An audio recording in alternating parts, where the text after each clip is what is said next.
A maid's daughter shared a secret friendship with a forgotten old man. Then a general and 5 officers arrived, and everything changed.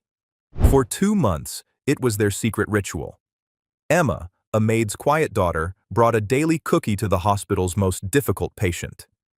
He was a grumpy old man, known only as Hank the Crank. Then, one afternoon, the ritual was broken. Emma arrived at room 214 to find the bed stripped. The patient was gone. As she stood in the empty room, the hospital fell silent. Heavy, polished boots echoed down the corridor. A general, his chest covered in medals, entered with 5 military officers. He wasn't there for the administrator. He was looking for Mr. Hank and the girl who brought him cookies. A 10-year-old girl learned that the smallest kindness can change an entire world. Emma Carter held the small, wax paper bag close, but the man she was bringing it to was gone. The scent of lemon polish and floor wax hung in the air, a smell as familiar to Emma as the scent of her own home. But today, something was wrong. She stood in the doorway of room 214. The bed was empty. It wasn't just empty, it was stripped. The thin, white blanket was gone. The sheets were gone. The lumpy pillow Mr. Hank always complained about was gone. A pale vinyl mattress was all that remained. It looked naked and sad. "Mr. Hank," she whispered. There was no answer. The gruff coughing sound he always made when she first entered was missing. The room was silent. Emma's heart did a strange little flip. She stepped inside, her sneakers squeaking on the linoleum. The small oatmeal raisin cookie in the bag suddenly felt heavy. "Emma! What are you doing in there?" Emma jumped. Her mother, Mary Carter, stood at the door. She wore her light blue maid's uniform. Her hair was pulled back in a tight bun, and her face was etched with the familiar lines of a long day. She was holding a bundle of clean sheets, and she did not look happy. "I told you not to bother the patients," Mary scolded, though her voice was more tired than angry. "This room is on my list to be cleaned. That means the patient, well, it means we need to get it ready." "But where did he go?" Emma asked, her voice small. "Did he go home?" Mary's expression softened. She set the sheets down on the metal cart in the hallway. She knew how much Emma had liked the grumpy man in 214. "Honey, I don't think he went home. Mr. Porter was very old. He was very sick. Sometimes she didn't get to finish." A new sound echoed from the end of the long, tiled hallway. It was a sharp, hard sound. It was not the soft-soled sound of doctors or the squeak of a nurse's shoes. It was the sound of heavy, polished boots. Mary pulled Emma back into the doorway, her hand protectively on her daughter's shoulder. Mr. Henderson, the hospital administrator, appeared first. He was a small man who usually looked flustered. Today, he looked terrified. He was practically walking backward, wringing his hands. Behind him, 6 men entered the hallway. They moved as one. The man in the lead was tall and broad. He wore a dark green military uniform pressed so sharply it looked like it could cut glass. His chest was a rainbow of ribbons and medals. A shining silver star glinted on each shoulder. His face was like stone, with clear, sharp eyes that missed nothing. Behind him, 5 other officers followed in perfect, silent steps. They were all in full dress uniform. They made the pale green walls of the St. Jude's Veterans Hospital look faded and small. The hospital fell silent. A nurse pushing a medicine cart froze in place. An orderly stopped mopping. The men stopped directly in front of room 214. The tall man, the general, looked at Mr. Henderson. His voice was deep and clear, a command that filled the entire corridor. "You are the administrator?" "Yes, General Sinclair, sir," Mr. Henderson stammered. We're so honored. We were not expecting—" "I am not here for an honor," the general said, cutting him off. His gaze swept the area. He saw Mary in her uniform and Emma hiding behind her. "I am here for Mr. Henry Porter." "Mr. Porter passed away this morning, sir." Peacefully, Mr. Henderson said quickly. We've already moved him, that is, we've begun the process. The general's jaw tightened for a single second. He gave a short, sharp nod, as if accepting a report. I see. Then I am here to execute his final directives. I was his attorney. He looked past the administrator, his eyes landing on Emma. Mary felt her daughter's hand grip her uniform. She tried to pull Emma behind her, but the general had already seen her. I was told he had a visitor, General Sinclair said.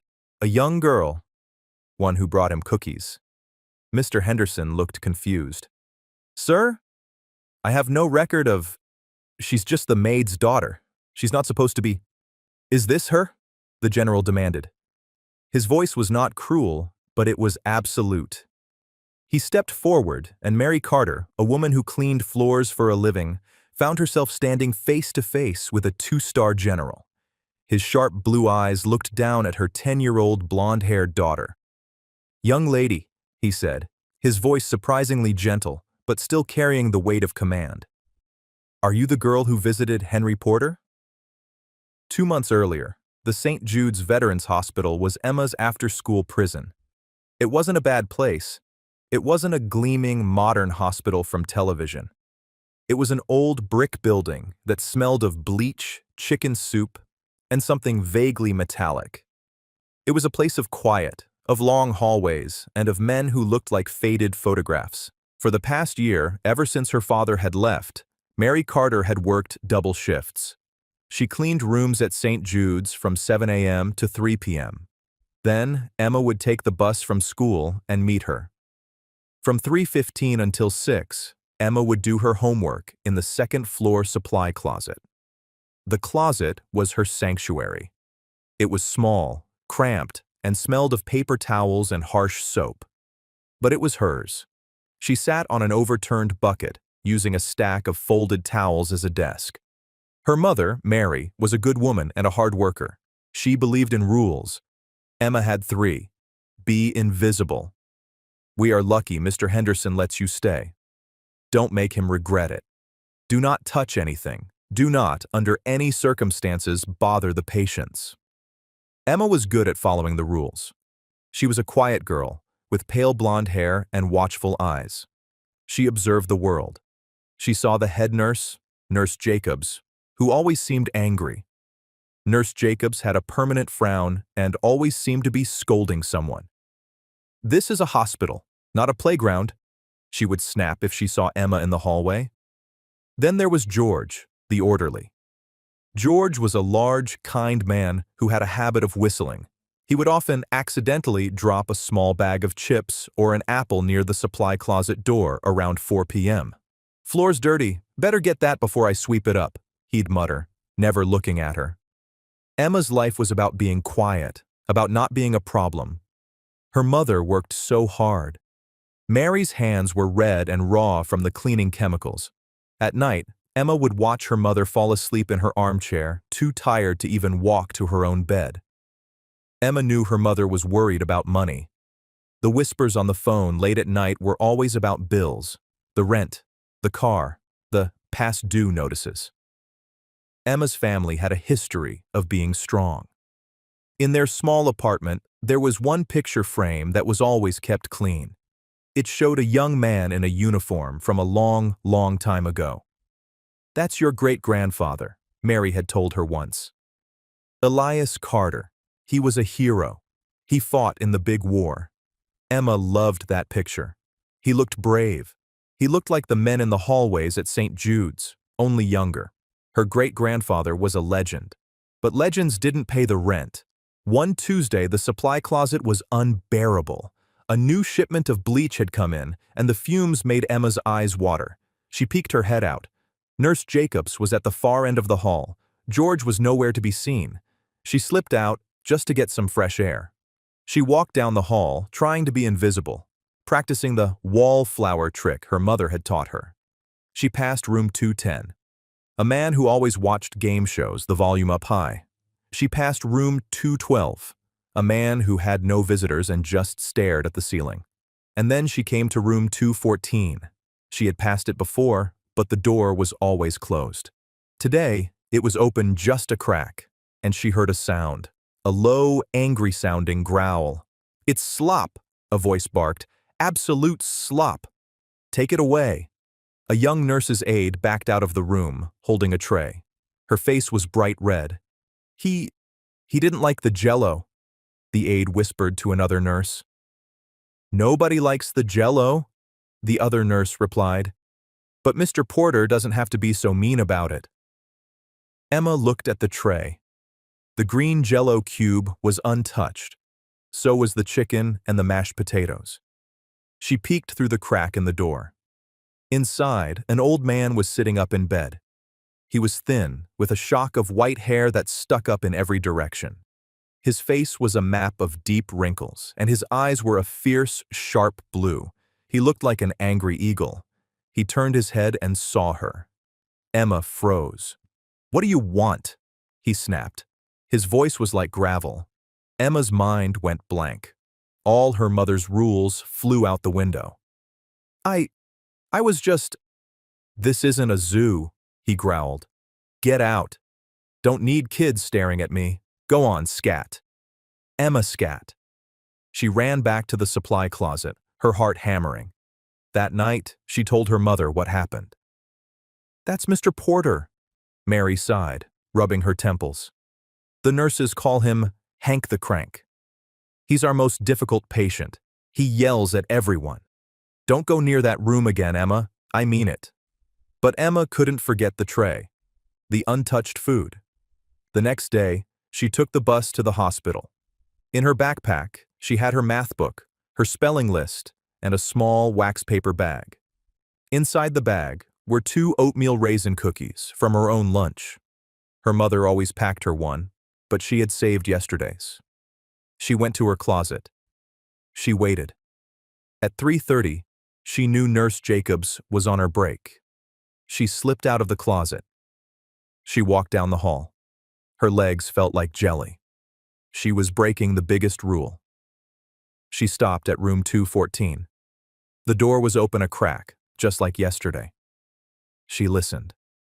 She heard the low murmur of the television. She pushed the door open, just an inch more. Mr. Hank was in his chair, facing the window. His back was to her. He seemed to be asleep. She tiptoed in. The room smelled like old newspapers and rubbing alcohol. She held her breath. She reached his bedside table. It was covered in medicine cups and tissues. She quickly, quietly placed 1 oatmeal raisin cookie on a clean napkin. And she ran. She made it back to the supply closet, her heart pounding. She felt like a bank robber. She waited all afternoon, expecting her mother to show up, dragging her by the ear. She expected Nurse Jacobs to call security. Nothing happened. The next day, she was consumed by curiosity. She waited until 3:30 again. She went back to room 214. She peeked in. The cookie was gone. The napkin was still there, but the cookie was gone. A small thrill went through her. She crept into the room. Mr. Hank was in his bed, his eyes closed. She wasn't sure if he was asleep or pretending. She pulled the second cookie from her bag. She placed it on the napkin. As she turned to leave, his eyes snapped open. "You're the cookie ghost," he grumbled.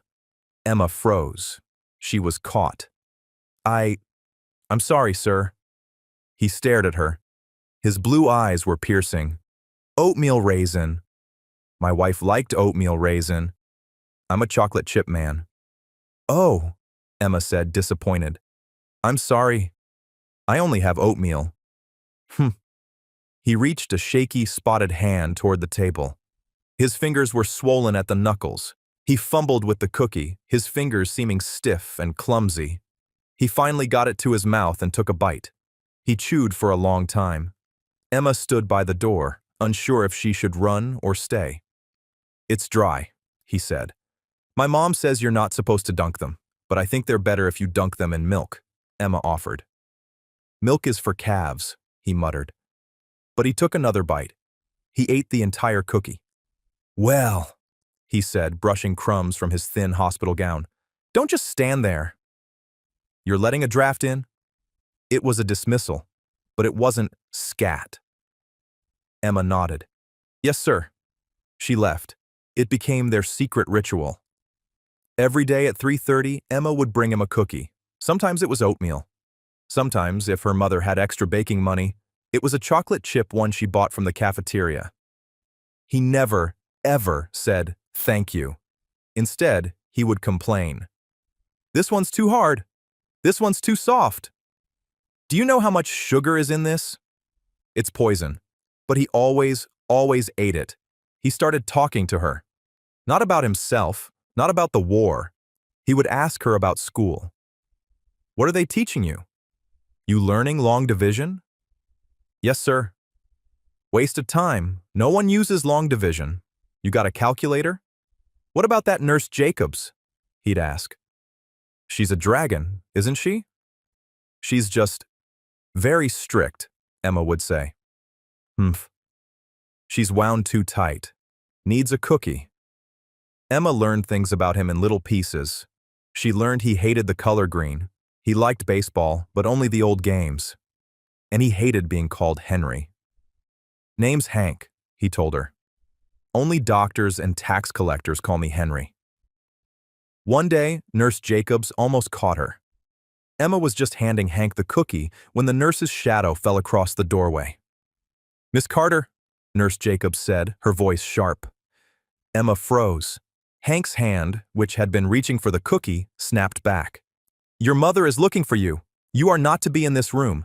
Patients are not a sideshow. Mr. Porter needs his rest. She's fine, Hank growled from the bed. She's not hurting anyone. Hospital policy, Mr. Porter. No unsupervised children. Now, Emma. Go. Emma looked at Hank. He looked at her. Then he looked away. Out the window. He looked small. Emma ran out, her face burning with shame. Her mother was waiting. Emma, what did I tell you? What did I tell you? Mary's voice was shaking. Nurse Jacobs went to Mr. Henderson. She said, I can't control my own child. She said you're a liability. Do you know what that means? It means I could lose this job. I'm sorry, Mama, Emma whispered. Tears pricked her eyes. He's hungry. He doesn't eat the food. That is not your problem, Mary said, her voice rising. Then she saw Emma's face, and her anger melted into pure exhaustion. She knelt and put her hands on Emma's shoulders. Baby, I know your heart is good.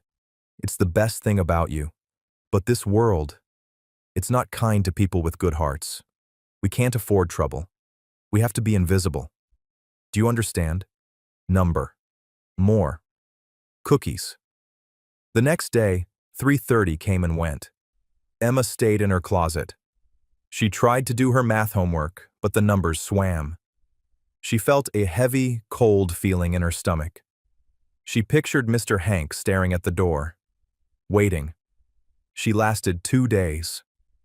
On the third day, she couldn't take it. She had her cookie. She crept out. She checked the hallway. It was clear. She ran to room 214. She slipped inside. Hank was in his chair, staring at the door. When he saw her, his whole face seemed to light up for a second, before the familiar scowl returned. You're late, he barked.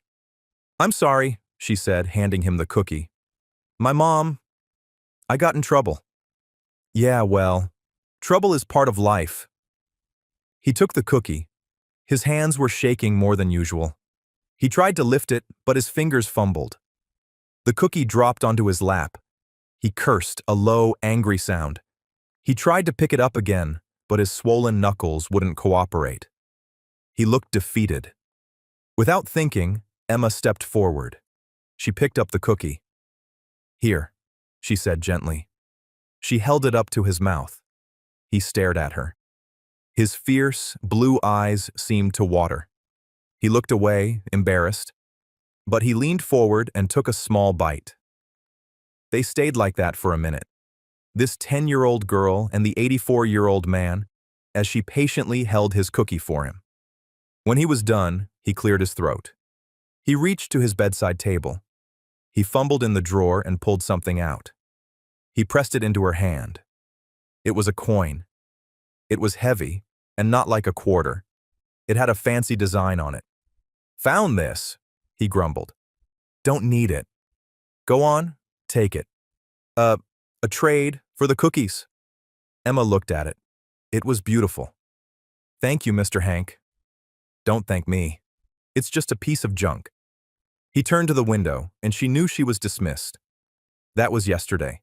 And today, Emma sat on the soft leather seat, her legs too short to touch the floor.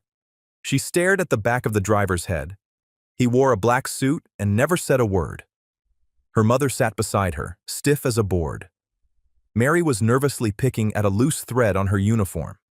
She had tried to go home and change, but General Sinclair had been polite but firm.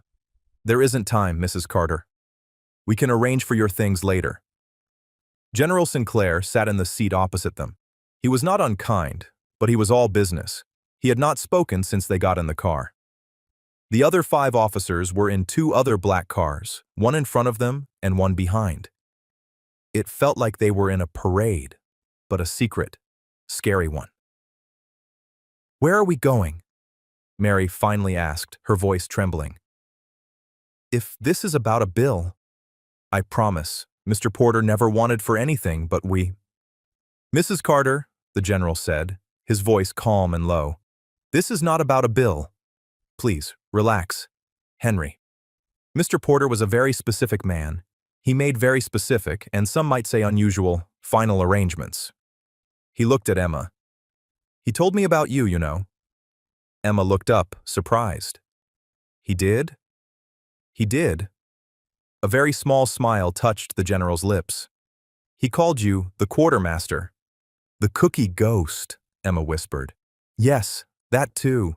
He said you were the only person in that entire hospital who wasn't afraid of him. He was just sad, Emma said, and his hands hurt. The general's eyes widened just for a second. He looked at Mary. Ma'am, your daughter is very observant. The car slowed. They were in a part of the city Emma had never seen. The buildings were tall and made of glass. The car pulled into a private garage beneath one of the tallest. The general led them to a private elevator. It went up, fast and silent. The doors opened into an office. But it wasn't an office. It was a room so large it looked like a hotel lobby. It was all dark wood, thick carpets, and leather-bound books. A massive window looked out over the entire city. Please sit, the general said, gesturing to 2 small, antique-looking chairs. Mary and Emma sat. They looked tiny in the enormous room. General Sinclair, Mary said, please. I'm a simple person. This is a lot. What is this all about? The general stood by his massive desk. Mary, may I call you Mary? My name is Robert. I was Hank's attorney, yes. But I was also his friend. I was his... well, I was his last link to his old life. He took a deep breath.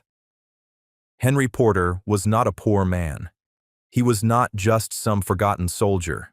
He was, in fact, one of the wealthiest men in this country. He built an empire in shipping and logistics after he came home from the war. Mary's jaw dropped. But he was in St. Jude's, in a normal room. He wore the paper-thin gown. He hated his family, the general said, the words blunt and cold. He had a son who gave him 2 grandchildren. They are disappointments. They saw him as a walking bank account. They wanted his money, but they didn't want him. They hadn't visited him in 5 years. So, 2 years ago, Hank did something dramatic. He liquidated his assets. He put everything into a private trust. He gave his family exactly what his son's prenuptial agreement required. A large sum, but a fraction of the total. And then, he vanished. He checked himself into St. Jude's, under his own name, but with no financial history attached. He wanted to see what the world was like with no money. He wanted to die as he was born, just a man. He was, the general said, his voice thick with emotion, testing the world. He was looking for one person, just one, who would be kind to him with no expectation of reward.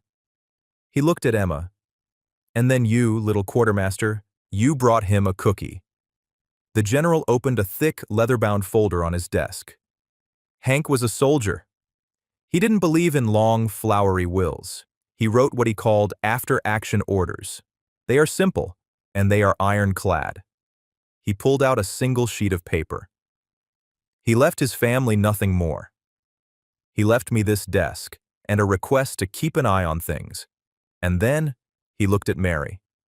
There is the final provision. To Mary Carter, who is raising a child with a good heart, I leave the sum of $500,000 to ensure she never has to be invisible again. Mary Carter made a sound, a small gasp, like she had been punched. She put her hand to her mouth. Sir, I can't. It is yours, Mary. He was very clear. And to Emma Carter, the general continued, his voice softer. The quartermaster. The only one brave enough to face Hank the Crank. He left you his junk. He opened a drawer and pulled out a large, heavy, dark green metal box. A footlocker. It was old. He also left you the contents of the trust. A sum of, it's a very large number. More money than you or your mother will ever need. It is all yours, to be managed by myself and Mrs. Carter until you are of age. Emma wasn't listening to the part about the money. She was looking at the box. The general placed it on the floor.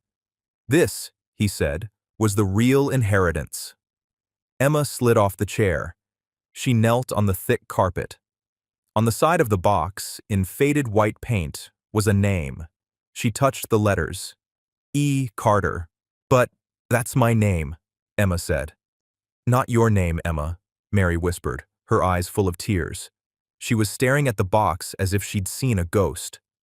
That was your great-grandfather's. That was Elias Carter's footlocker? The general looked at Emma. Mr. Hank knew your great-grandfather. They served in the same company. Elias, he saved Hank's life, took a bullet that was meant for him. Hank was the one who held him. He tried to find his family for years, but Elias was an orphan.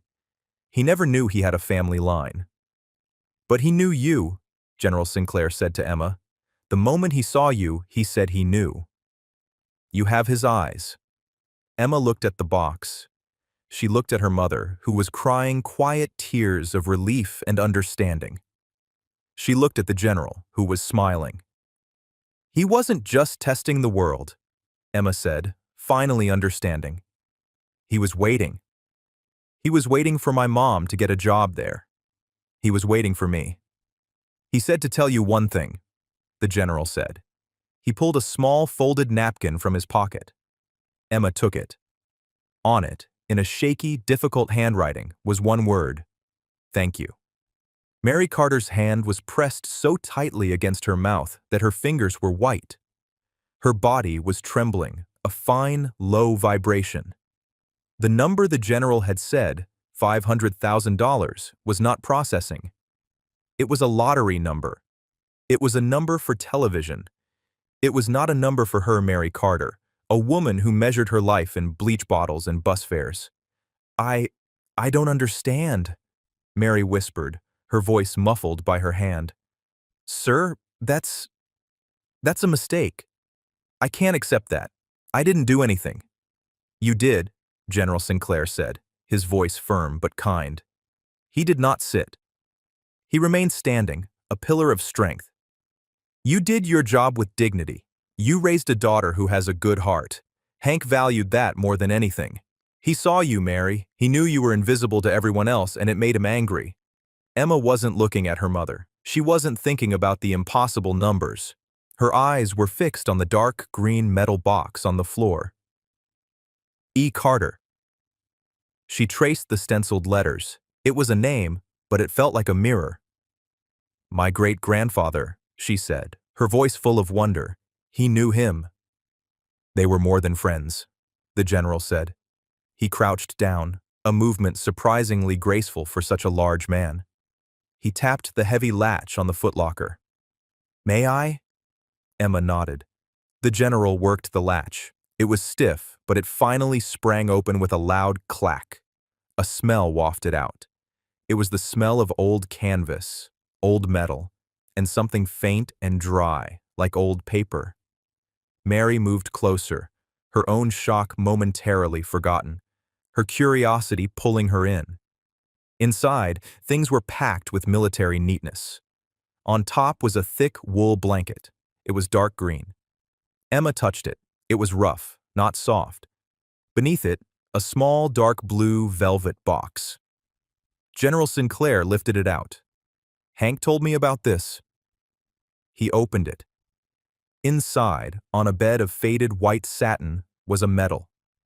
It was a star, hanging from a blue ribbon. "The Medal of Honor," the general said, his voice heavy with respect. "It was Elias's. He was awarded it, after he died, for the action that saved Hank's life. Hank kept it for him. He said he was just holding it until he found his family." He handed the box to Emma. It was heavy. "My great-grandfather was a hero," Emma whispered. The story she had heard her whole life was not just a story. It was real. "The very definition of one," Sinclair agreed. Mary was crying, but this time, the tears were not for herself. They were for a man she had never met, a man whose picture hung on her wall. Beneath where the medal had been, there were 2 items left. The first was a small leather-bound book. It was worn at the edges, its cover soft with age. The second was a small, heavy, brass-colored coin. Emma picked it up. It had an eagle on one side and some kind of emblem on the other. "Mr. Hank gave me one," Emma said, her hand flying to her pocket. She pulled out the coin he had given her in the hospital. It was not the same, but it was similar. "He said it was junk." "That," the general said, a small smile touching his lips, "is a division challenge coin. It's not junk. Soldiers carry them. They're a symbol. They prove you were part of the unit. You show that coin in a room of old soldiers, and you are family." He gave you his. He pointed to the one in the box. "That one was Elias's. Now you have both." Emma held one in each hand. They felt important. Finally, she picked up the leather-bound book, a journal. She opened the cover. The first page was written in beautiful, old-fashioned cursive. September 4th, 1944. Still raining. I hope we move out soon. I have a feeling this is it. Emma closed it quickly. It felt too private, like reading someone's mail. "This is," Mary started. "This is all just so much." "It is," the general said, "and Hank knew it would be, which is why he appointed me to help you, to guard you." "Guard us?" "From what?" Mary asked. The question was answered by a sharp, angry buzz from the intercom on the general's desk.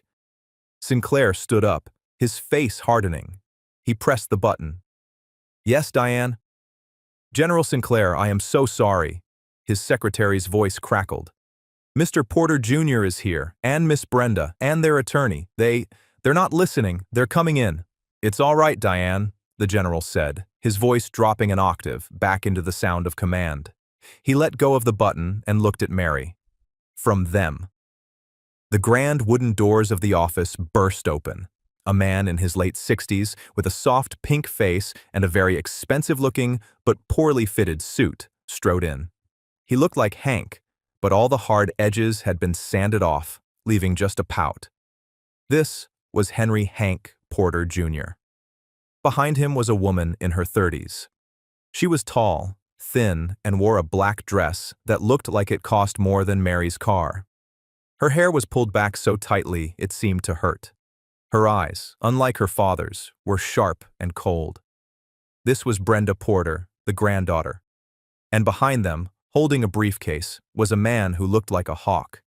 He wore a pinstripe suit and a permanent sneer. "Sinclair!" Junior puffed, his face red. "What is the meaning of this?" "We were at the club. We had to hear from a service that my father had passed. You didn't even call us." Brenda's cold eyes swept the room. She ignored her father's complaint.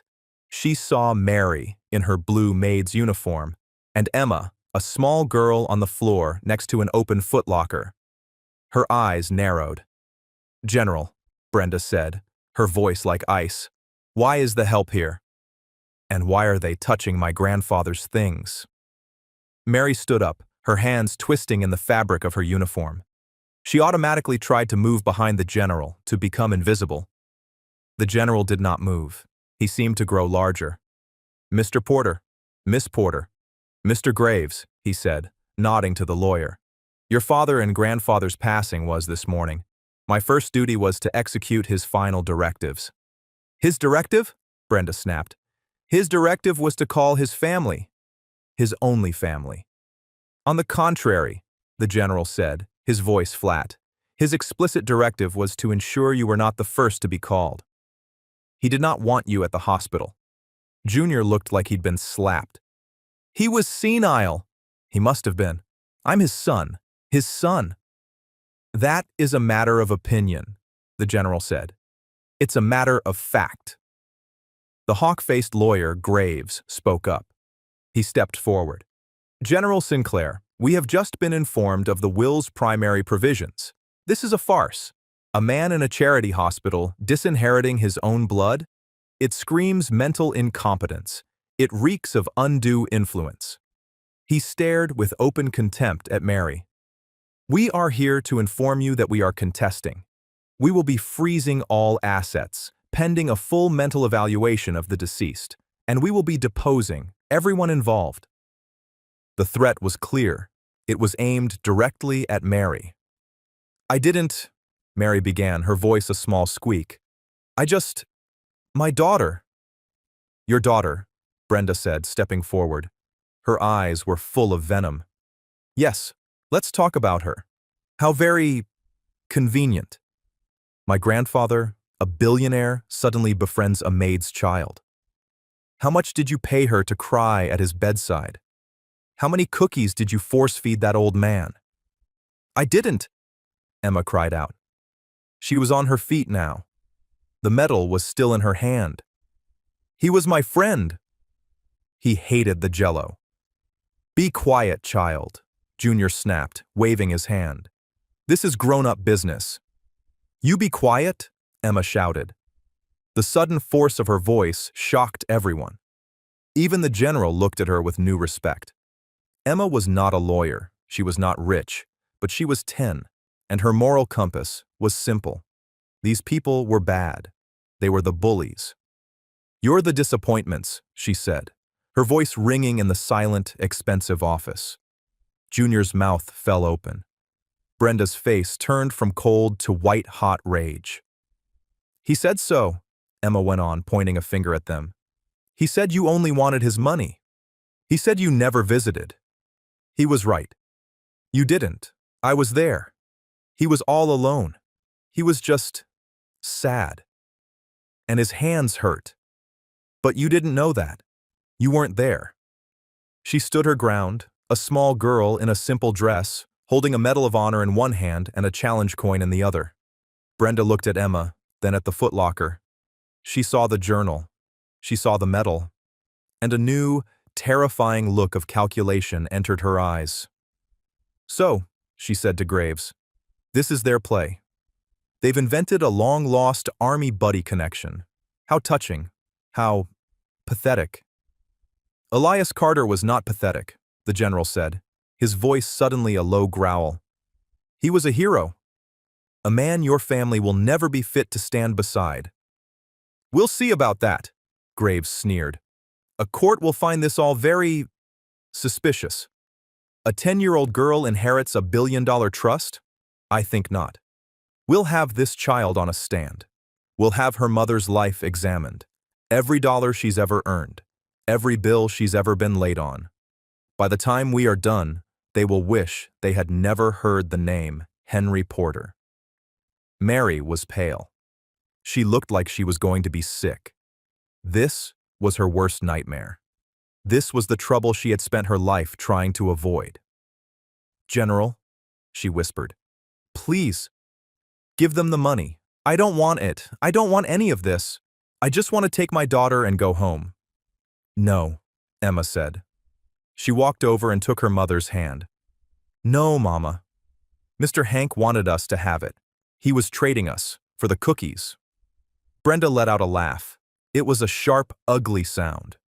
"$1 billion for cookies. This is better than I thought. We'll have her declared simple-minded. This is a slam dunk." "That will be enough," General Sinclair roared. The command in his voice was absolute. It was the voice of a man who had sent men into battle.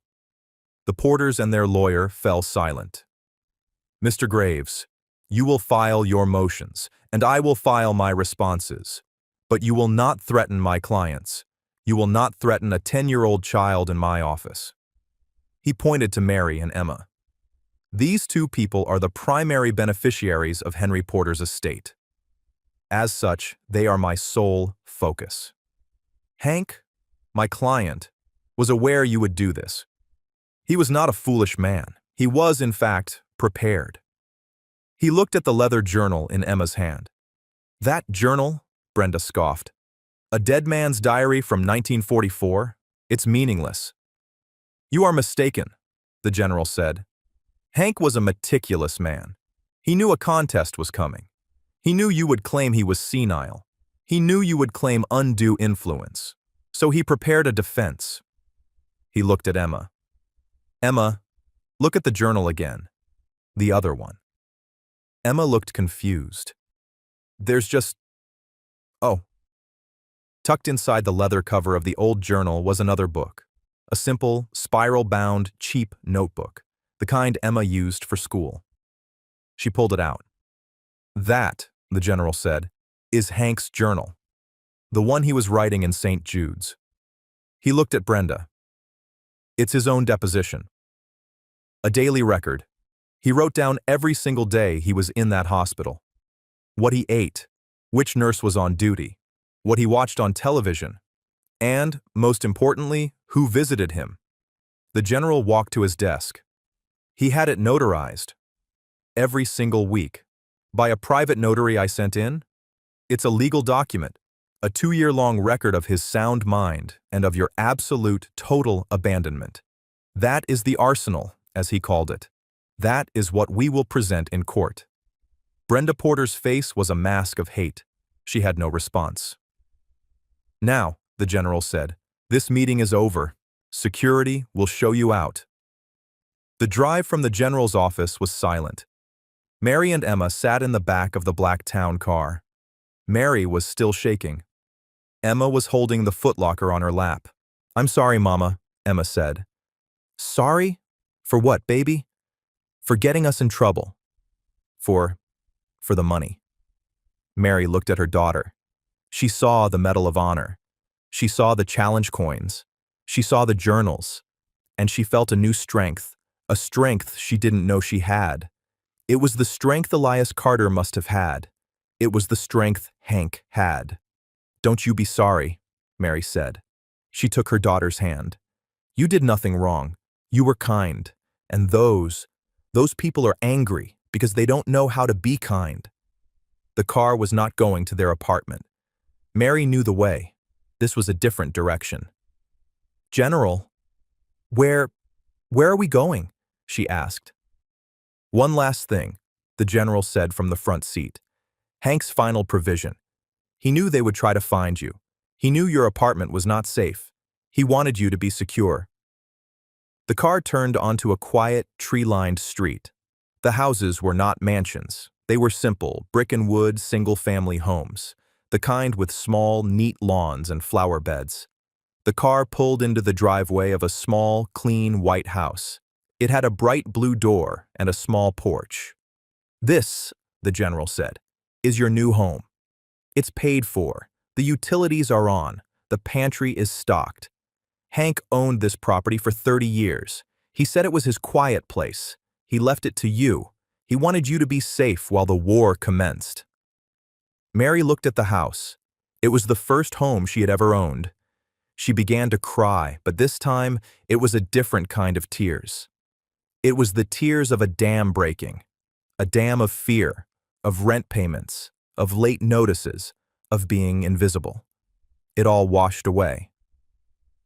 That night, Emma sat on the floor of her new room. It was bigger than her old room. It smelled like fresh paint. She put the footlocker at the end of her bed. She opened the spiral notebook, Hank's journal. She read the first entry. The handwriting was shaky, but angry. August 14th.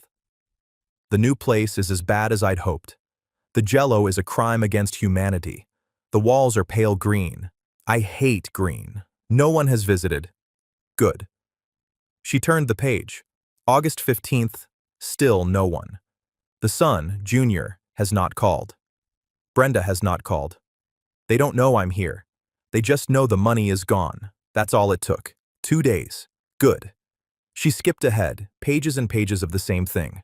No one, no one, no one. Then she found a new entry, 2 months ago, October 12th. A ghost came. A small blonde girl. She stared at me. I told her to scat. She scatted.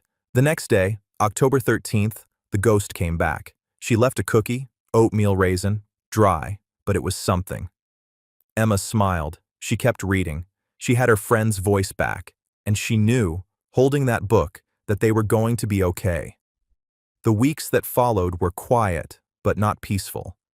They were the silence of a held breath. General Sinclair had moved Mary and Emma into the small white house with the blue door. It was a fortress. Hank had owned it for 30 years, a quiet place, and he had left it to them for their safety. While Mary learned to navigate a new life, one without a time clock, but full of words like deposition and fiduciary, Emma found a new sanctuary. She spent her afternoons in her new room, the green footlocker at the end of her bed. She was not reading about the money. She was reading about the past. Elias Carter's leather-bound journal was not a history book. It was a diary, written in pencil. He wrote about his feet being wet. He wrote about a bad hand of poker. And he wrote about Hank. October 2nd, 1944. Porter got a package from home. Real chocolate. He split it with me and the other two. I told him he was a fool. He should have kept it. He said a man's got to eat, but a man's got to have friends too. He's gruff, but he's a good man. Emma closed the book. She finally understood. Mr. Hank hadn't just been testing the world. He had been looking for Elias. He had been looking for a friend. He's trying to paint you as a schemer, General Sinclair explained one evening at the small kitchen table. The house smelled like cinnamon. Mary had started baking to keep her hands busy. But I don't know how to scheme, Mary said, her hands twisting a dish towel. I'm a maid. To Mr. Graves, you are a threat, the general said. He has scheduled your depositions for next week, both of you. He will try to scare you. He will try to make you contradict yourself. He will try to prove you took advantage of a sick old man. But we didn't, Emma said from the floor, not looking up from the journal. Mr. Hank used my cookies to find a friend. The general smiled. That, quartermaster, is exactly what you should say. The deposition room was cold and dark. Mr. Graves, the hawk, sat at one end of a long, polished table.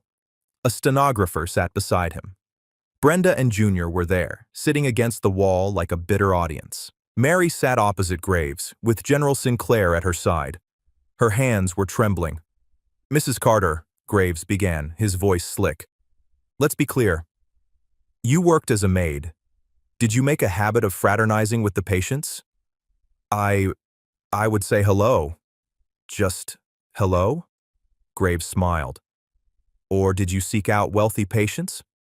Objection, Sinclair said, his voice a low rumble.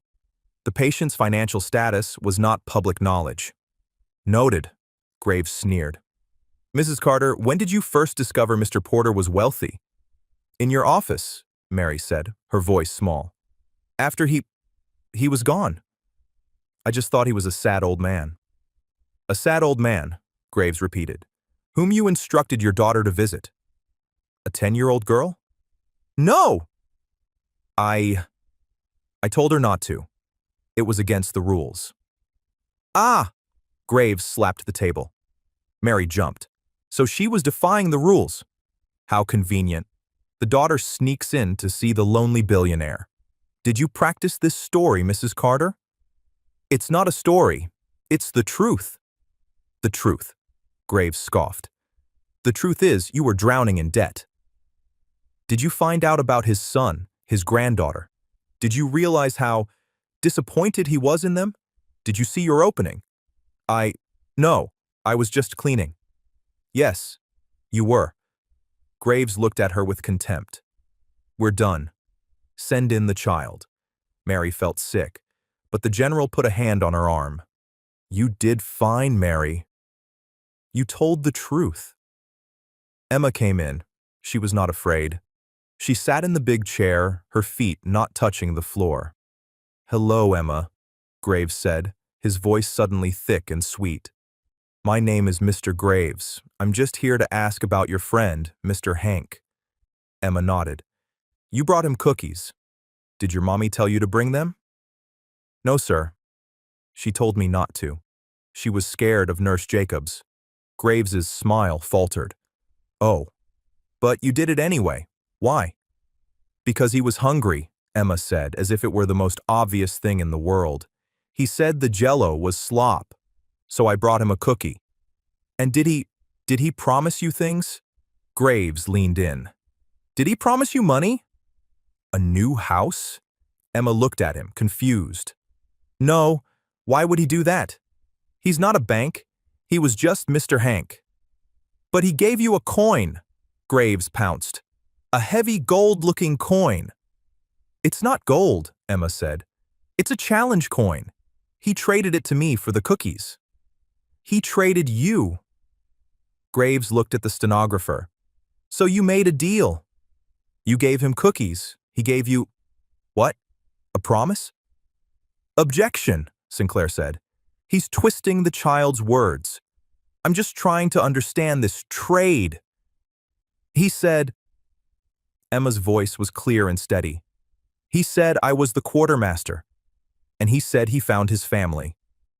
His family? Graves looked at Brenda and Junior. You mean them? No, Emma said. She pointed at herself. Me. He said I was a Carter. Like my great-grandpa. He said we were better than you. You! Junior shouted from the back wall, his face purple. Quiet, Graves ordered. His fake smile was gone. The old man was senile. He was confused. He was babbling about wars and ghosts. No, he wasn't, Emma said. He was just mad. Because you were disappointments. And he was waiting for us. This is a farce. Graves threw his pen down. General, this is absurd. The man was clearly not of sound mind. He was hallucinating. He thought this child was some long-lost relative. We will see you in court. Brenda was smiling. She thought they had won. General Sinclair stood up. He buttoned his suit jacket. Mr. Graves, he said, you are correct. We will see you in court, but you are basing your entire case on the idea that Henry Porter was senile. They clearly were, Graves said. My client, Hank, knew you would say that. The general reached into his briefcase. He pulled out not a document, but a small silver digital video recorder. Hank was a logistician, Mr. Graves. He believed in documentation. Brenda's smile vanished. What is that? Graves asked. It is a statement of testamentary capacity. A video will, so to speak. Hank was many things, but he was not stupid. He knew his family, he knew you, and he wanted to have the last word. The general pressed play. The small screen flickered to life. It was Hank.